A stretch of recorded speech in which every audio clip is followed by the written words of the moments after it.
எல்லாருக்கும் merry Christmas, advance happy new year.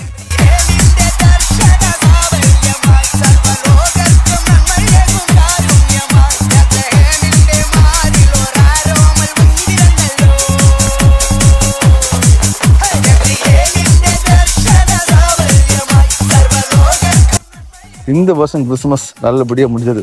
ஆனால் இந்த வருஷம் கிறிஸ்துமஸ் நம்ம கன்னியாகுமரி மக்கள் எதிர்பார்க்காத அளவுக்கு மேலே கொண்டாடினாங்க. பொதுவாக கிறிஸ்துமஸ்ன்னு சொன்னாலே கன்னியாகுமரி மக்கள் தான், அடி காலை இல்லை. நீங்கள் கேட்கலாம், என்னப்பா தமிழ்நாட்டில் கன்னியாகுமரி மக்கள் மட்டும்தான் கிறிஸ்துமஸ் கொண்டாடுறாங்களா? நாங்களாம் கொண்டாடலையா? கொண்டாடுறீங்க. ஆனால் கன்னியாகுமரி மக்கள் ஈக்குவலாக இல்லையே நான் சொல்ல வரேன். அதனால யாரையும் நான் குறை சொல்லலை, எந்த ஊரையும் நான் தாழ்த்து சொல்லலை. எல்லாருக்கும் அவங்களுக்கு அவங்க ஊர் பெருசுனா எனக்கு என் ஊர் பெருசு தான். என் ஊர் பெருமைக்காக சொல்லலை, ரியாலிட்டியே அதுதான் உண்மை. பொதுவாக தமிழ்நாட்டில் கிறிஸ்டியன்ஸ் அதிகமாக வாழ இடம் சொல்லிடுச்சுன்னா அது கன்னியாகுமரி தான். இந்த தடவை கன்னியாகுமரி வேற லெவலில் கிறிஸ்மஸ் பண்ணாங்க. எப்படி கொண்டாடிங்க? டிசம்பர் 1 டிசம்பர் 25 வரைக்கும் எங்கள் ஊரில் கிறிஸ்துமஸோட வைப்பு ஸ்டார்ட் ஆகி போயிட்டே இருக்கும்.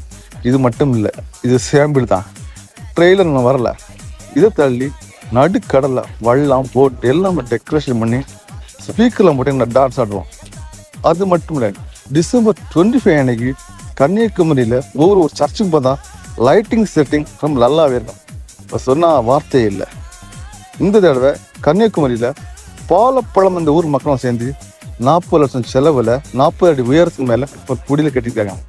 ஆக்சுவலி அது குடின்னு சொல்ல முடியாது, ஒரு அரண்மனை கோயில் அந்த ஷேப் இருக்கு, ரொம்ப நல்லாவே இருக்கு. அதோட லைட்டிங் செட்டிங் உள்ள குடியில் உள்ளடி போய் பார்த்தாச்சுன்னா கிட்டத்தட்ட நமக்கு ஒரு கோயிலில் போன மாதிரி ஃபீலிங் இருக்கு. அவ்வளோ ரொம்ப நல்லாவே இருக்கு, சொன்ன வார்த்தை இல்லை. நீங்களும் கன்னியாகுமரியாக இருந்தால் இந்த வருஷம் கிறிஸ்மஸை எப்படி கொண்டாடுங்க அதை கமெண்ட் பண்ணுங்க. இந்த வீடியோ பிடிச்சிருந்தா லைக் பண்ணுங்க, ஷேர் பண்ணுங்க, சப்போர்ட் பண்ணுங்க. ஓகே, பாய் பாய், தேங்க்யூ.